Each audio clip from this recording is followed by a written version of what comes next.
The Whig Interpretation of History by Herbert Butterfield. Chapter 3.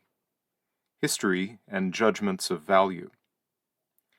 History has been taken out of the hands of the strolling minstrels and the peddlers of stories, and has been accepted as a means by which we can gain more understanding of ourselves and our place in the sun, a more clear consciousness of what we are tending to and what we are trying to do.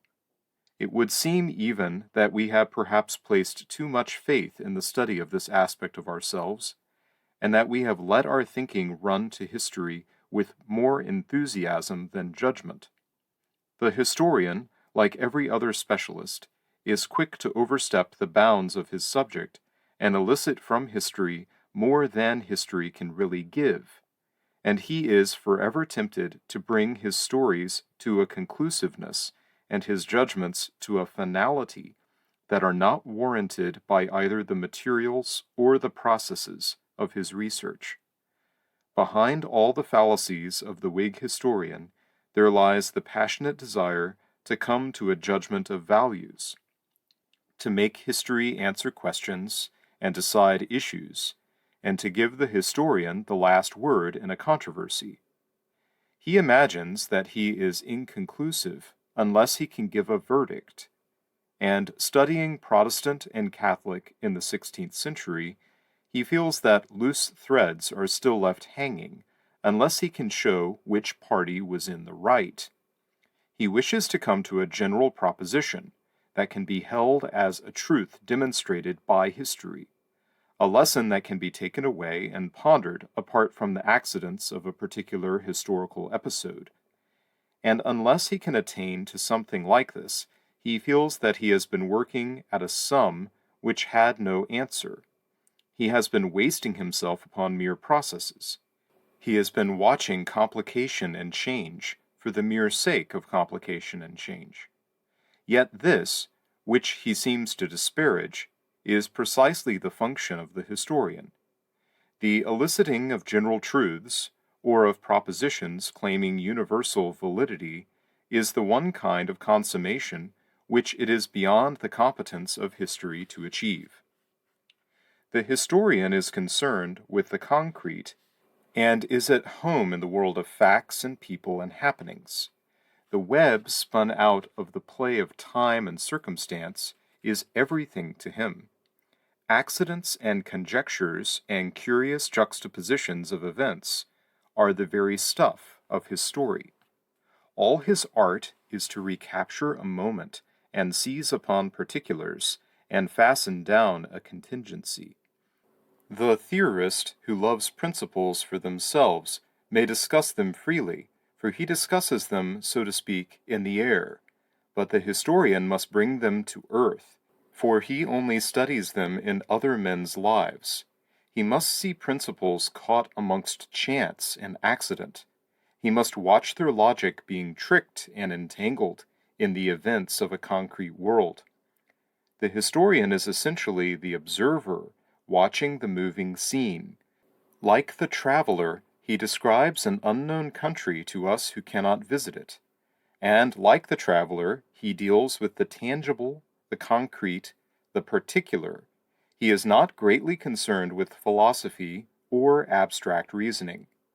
Were he too much a philosopher, he would be perhaps too impatient of the waste and repetitiveness and triviality of all the things that it is his business to notice, and perhaps, like Thomas Carlyle, he would imprint too much of his own mind upon the shape of events. History, indeed, is a form of descriptive writing, as books of travel are. It is concerned with the processes of life rather than with the meaning or purpose or goal of life. It is interested in the way in which ideals move men and give a turn to events, rather than in the ultimate validity of the ideals themselves. One might say that rather than being interested in light and the nature of light, the historian studies merely its refractions as it breaks up in the external world. He is concerned to examine colors. He is interested in a whole universe of color. His training and habits of mind and all the methods of his research fasten him down to the peculiar and the concrete, and make him essentially an observer in the events of the external world. For this cause, it has generally happened that historians have reflected little upon the nature of things, and even the nature of their own subject, and have indeed what they feel to be a healthy kind of distrust of such disembodied reasoning. They have been content, as a rule, to accept current views of the place of history in the scheme of knowledge, to apply a hasty common sense to the problems that arise, and to make rather facile analogies from the other arts and sciences. They have critically examined and placed upon a scientific basis only one aspect of their study, and that the concrete side, the use of sources and the weighing of evidence, and they have not been so careful in the establishment of a system in regard to their organization of a historical story, or in regard to their processes of inference upon their subject. They are not happy when they leave the concrete world and start reasoning in a general way. The value of history lies in the richness of its recovery of the concrete life of the past. It is a story that cannot be told in dry lines, and its meaning cannot be conveyed in a species of geometry. There is not an essence of history that can be got by evaporating the human and the personal factors, the incidental or momentary or local things, and the circumstantial elements, as though at the bottom of the well there were something absolute, some truth independent of time and circumstance. There may be an essence of Protestantism and a formula that lies at the root of the matter, but there is in no essence of the history of the Reformation no formula that can take the place of the whole story. When he describes the past, the historian has to recapture the richness of the moments, the humanity of the men, the setting of external circumstances, and the implications of events. And far from sweeping them away, he piles up the concrete, the particular, the personal, for he studies the changes of things which change, and not the permanence of the mountains and the stars. To recover the personality of Martin Luther in a full, rich, concrete sense, including, of course, all that some people might consider to be the accidents and non-essentials, is not only the aim of the historian, but is an end in itself. And here the thing which is unhistorical is to imagine that we can get the essence apart from the accidents. It is to think of Luther in terms of a formula, the founder of Protestantism, the apostle of religious liberty. The whole process of historical study is a movement towards historical research.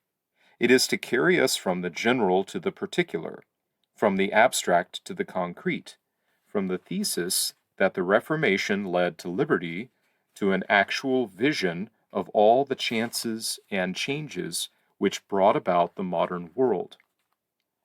The 4th century of the Christian era, for example, represents an age when important things were happening and paganism completed its decline, while Christianity entered upon its victory.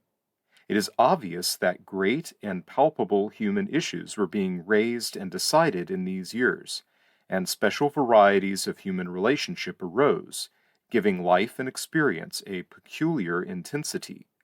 One cannot avoid asking what men were like when they were breaking with the old order of things, changing gods and putting on new habits and making new adjustments to life. It must be interesting to learn how such a human crisis would present itself in a single soul, in a home, a village, a city, a court.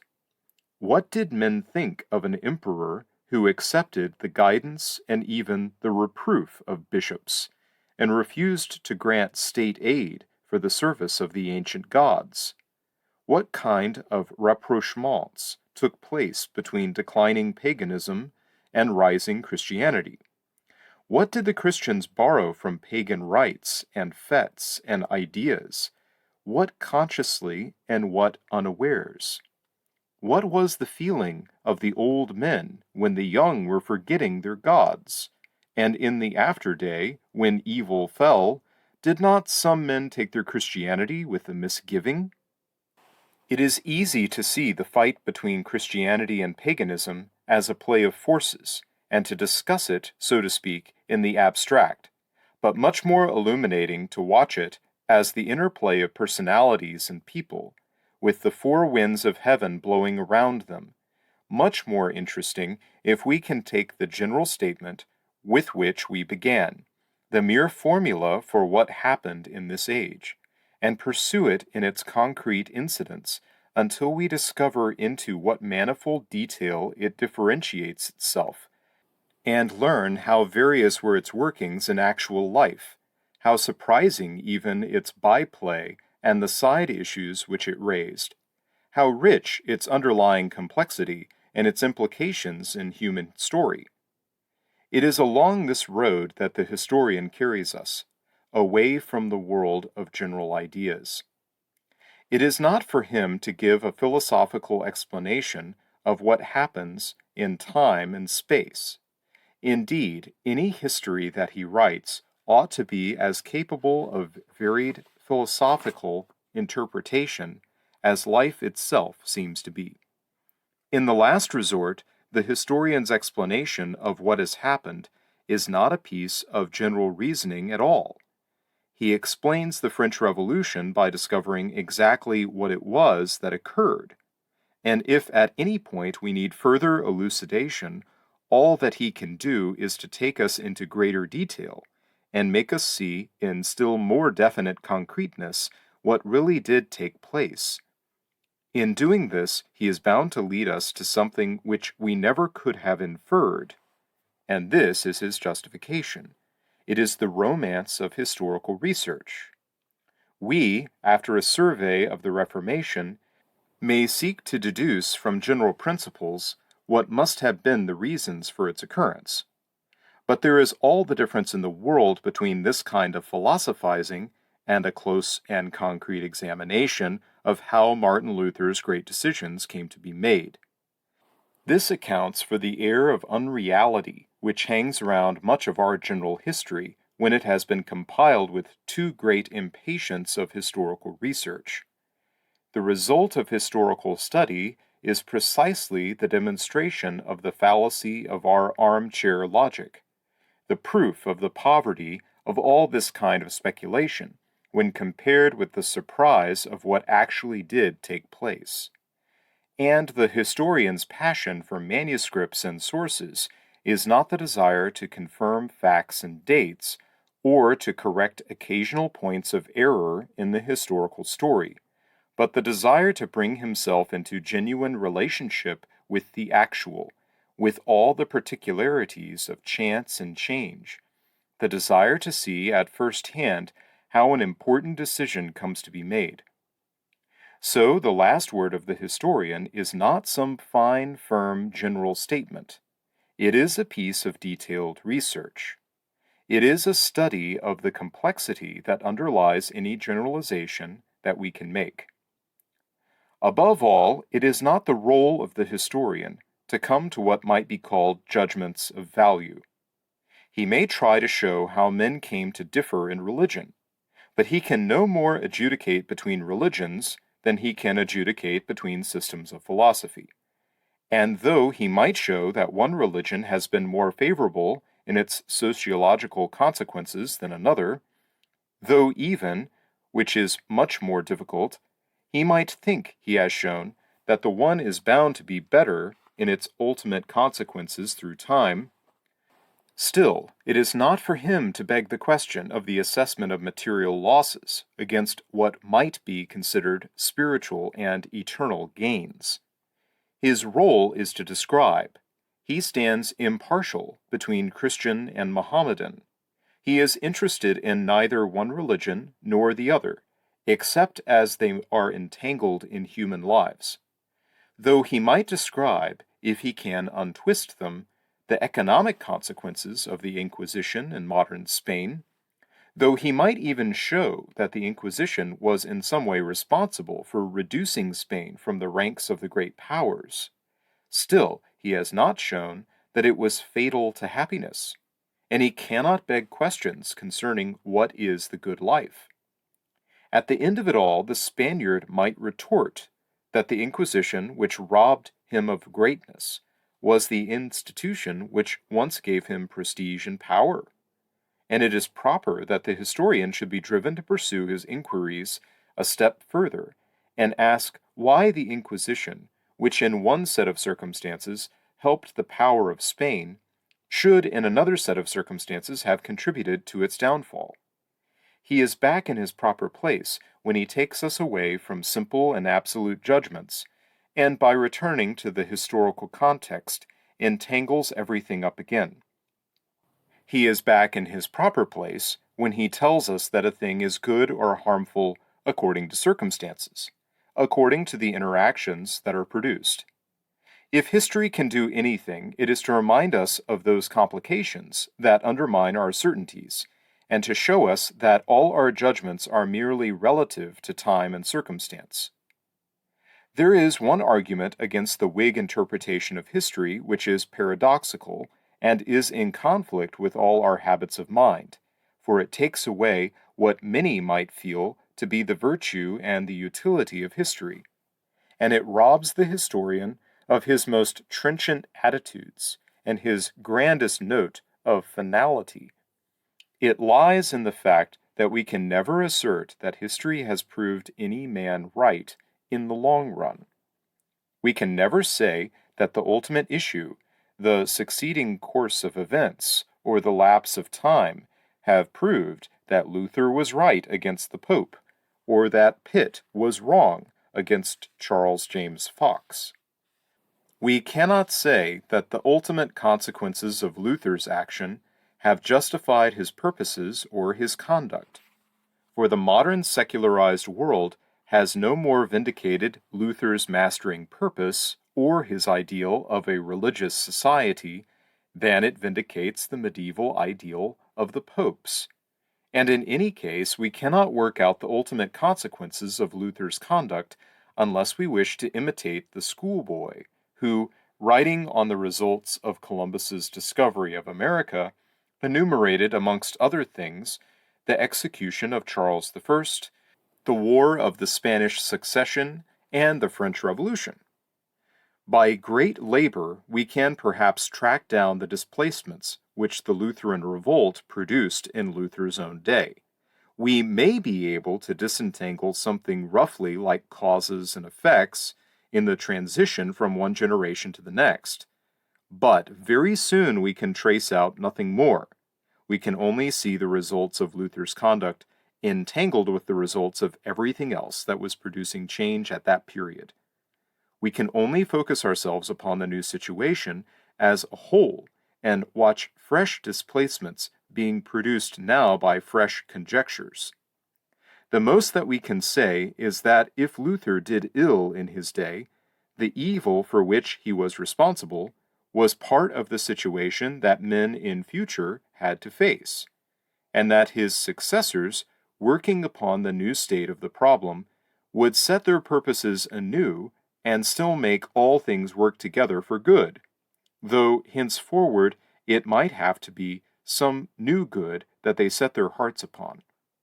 When the sins and errors of an age have made the world impossible to live in, the next generation, seeking to make life tolerable again, may be able to find no way save by the surrender of cherished ideals, and so may find themselves compelled to cast about for new dreams and purposes.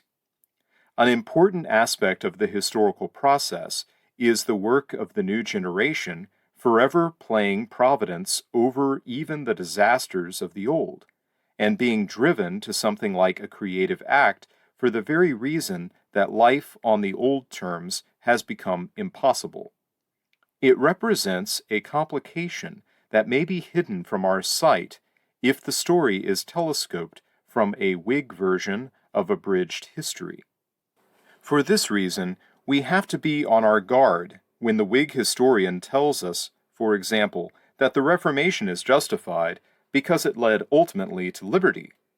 We must avoid the temptation to make what seem to be the obvious inferences from this statement, for it is possible to argue against the Whig historian that the ultimate issue, which he applauds, only came in the long run from the fact that, in its immediate results, the Reformation was so disastrous to liberty.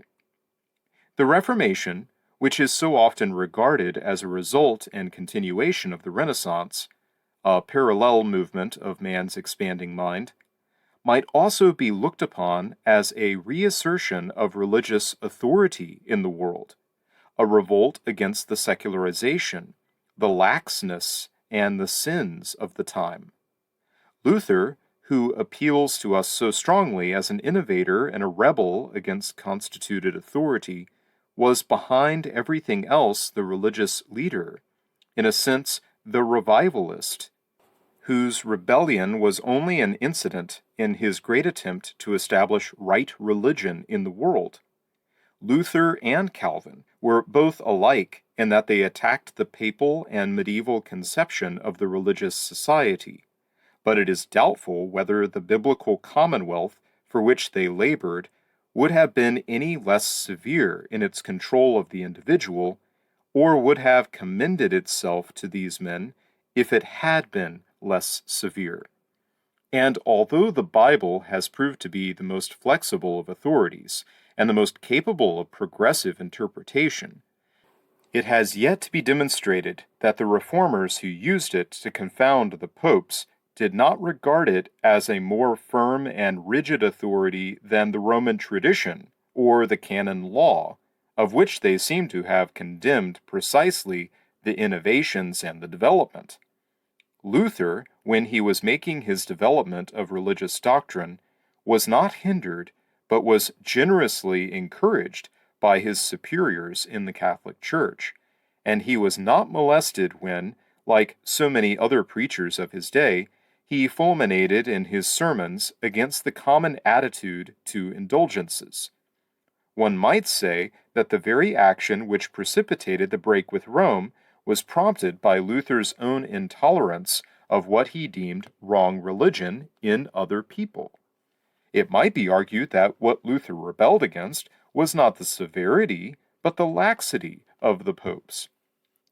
In any case, the 16th century was a time when any serious error concerning divine things was almost universally regarded as blasphemy, when the state and the secular rulers could not imagine that religious nonconformity might be consistent with public order, and when a great theological controversy was calculated to make religions militant and fanatical.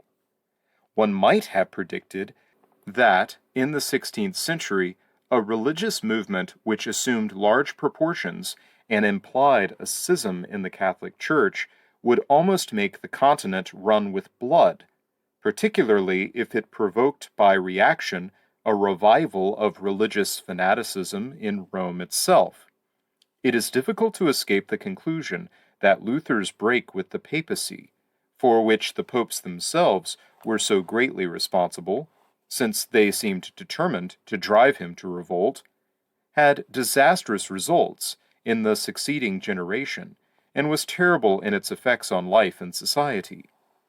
I do not know who could deny that the Reformation provoked a revival of religious passions, religious fanaticism, and religious hatreds, which were unlike the world to which things had seemed to be moving in the year 1500. And when we look at Erasmus and Machiavelli and the spirit of the Renaissance, we must at least wonder whether freedom of thought and modern rationalism might not have had an easier course if Luther had never resuscitated militant religion.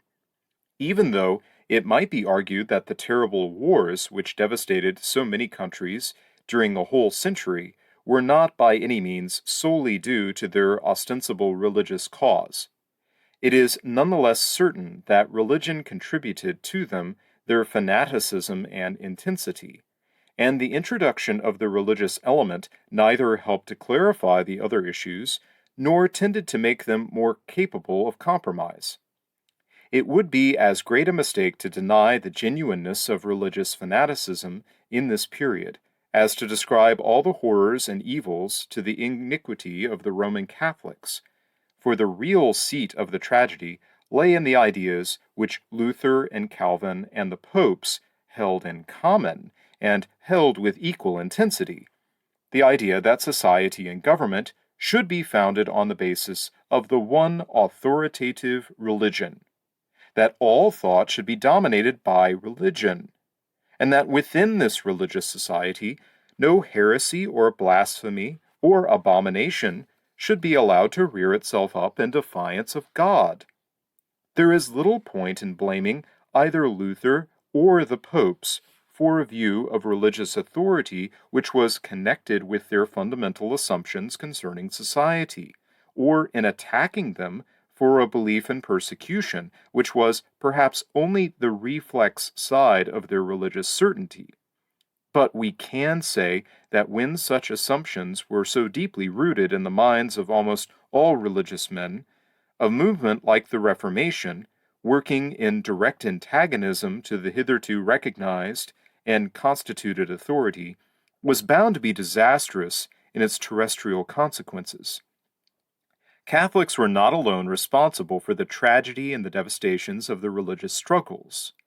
We can only say that Catholics and Protestants alike, working upon assumptions which they held in common, produced by their clash, by their very coexistence in one society and in Christendom, wars and bitterness and disasters which are too terrible to contemplate.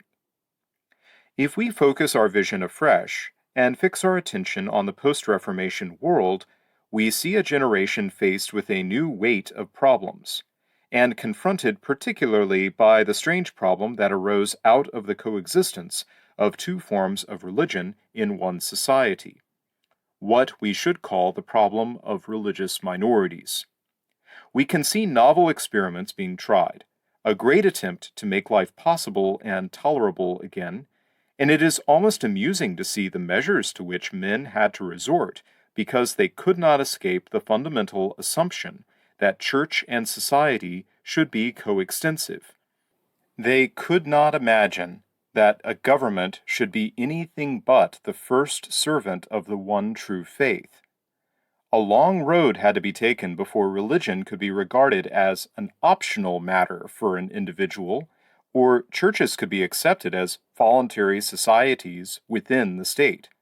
Elizabeth of England tried to secure comprehension by a via media, so that one inclusive religious organization could cover the whole country.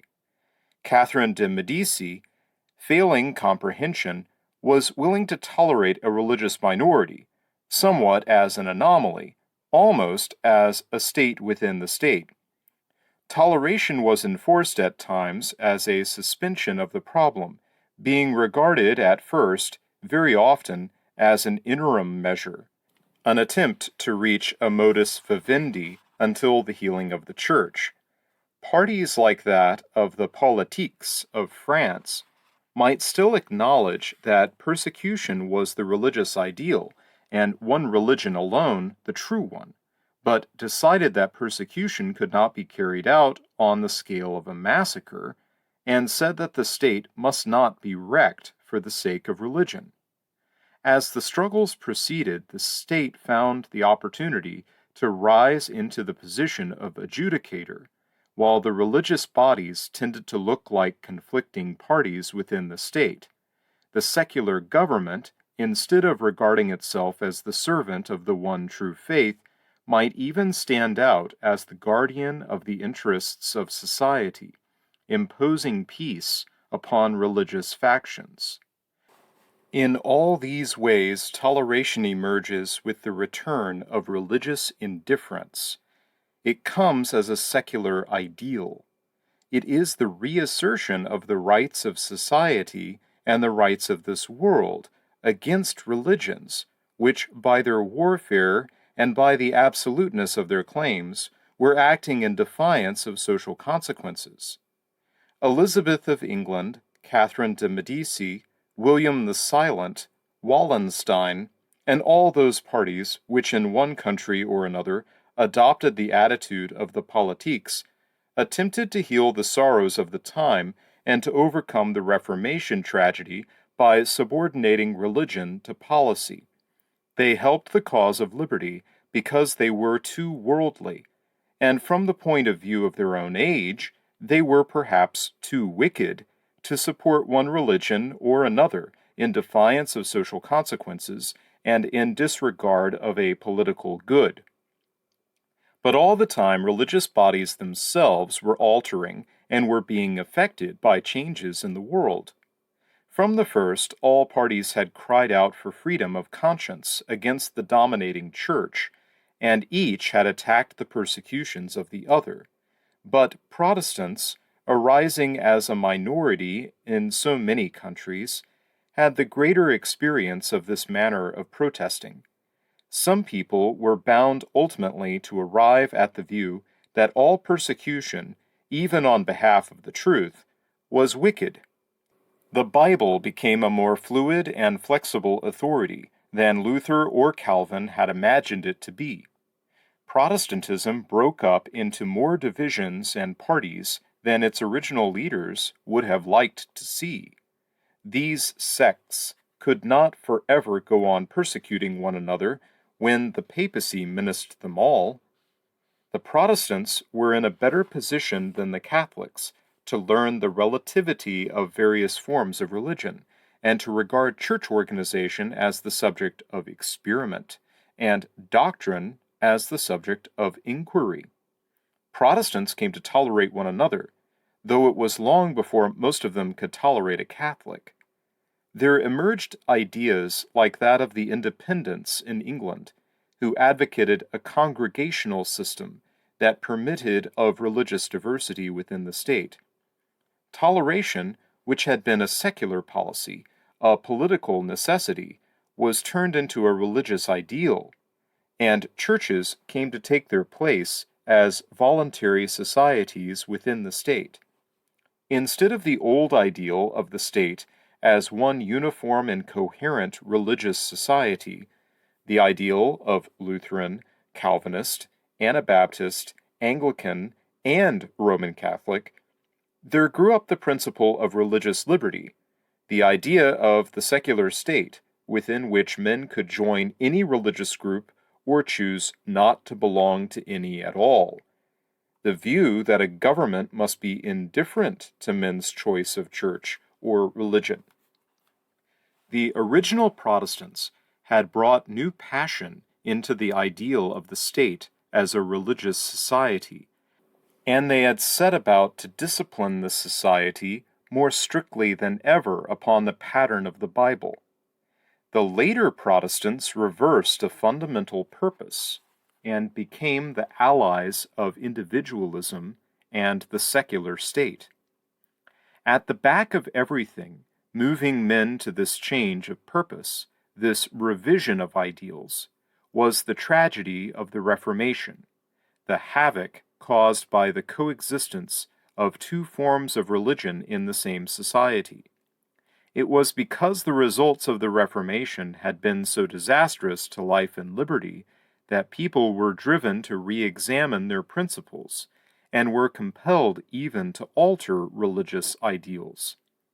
The truth is that, if in a certain generation men are bitterly quarreling over the claims of one religion and another, the havoc may become so serious that the very state of the problem is changed, and men slide into a world of new issues and are diverted to new preoccupations.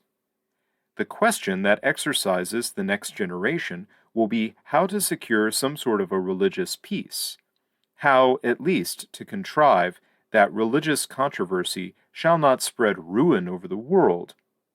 The Whig historian, assuming a false continuity of events, overlooks this shifting of the problem and ignores this transition between one generation and another. He likes to imagine religious liberty issuing beautifully out of Protestantism, when in reality it emerges painfully and grudgingly out of something quite different, out of the tragedy of the post-Reformation world. He imagines that Luther has been vindicated by the course of subsequent events, when in fact it was the generations after Luther which performed the work of reconciliation. It was the heritage of disaster itself which drove men later to a creative act. The Whig historian thinks that the course of history, the passage of centuries, can give judgment on a man or an age or a movement. In reality, there is only one thing that history can say on this matter, and this itself is so commonplace that it can almost be reduced to a piece of tautology. It is that provided disaster is not utterly irretrievable, provided a generation is not destroyed or a state wiped entirely from the map, there is no sin or error or calamity can take place, but succeeding generations will make the best of it.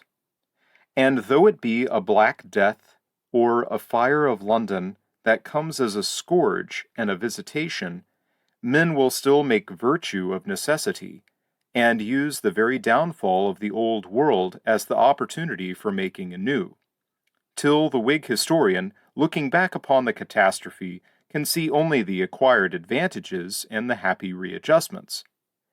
So, in the result, the Whig historian will be tempted to forget the sufferings of a generation, and will find it easy to assert that the original tragedy was no tragedy at all. We of the present day can be thankful for the religious quarrels of the 16th century, as we are thankful for the Black Death and the Fire of London, because the very disasters drove men to what was tantamount to a creative act. And we, coming in the afterflow of the centuries, can see only the good that was produced. But we are deceived by the optical illusion if we deny that when Luther rebelled against the Catholic Church, and the popes so deliberately hounded him into rebellion, they did not between them produce a tragedy which meant the sacrifice of more than one generation.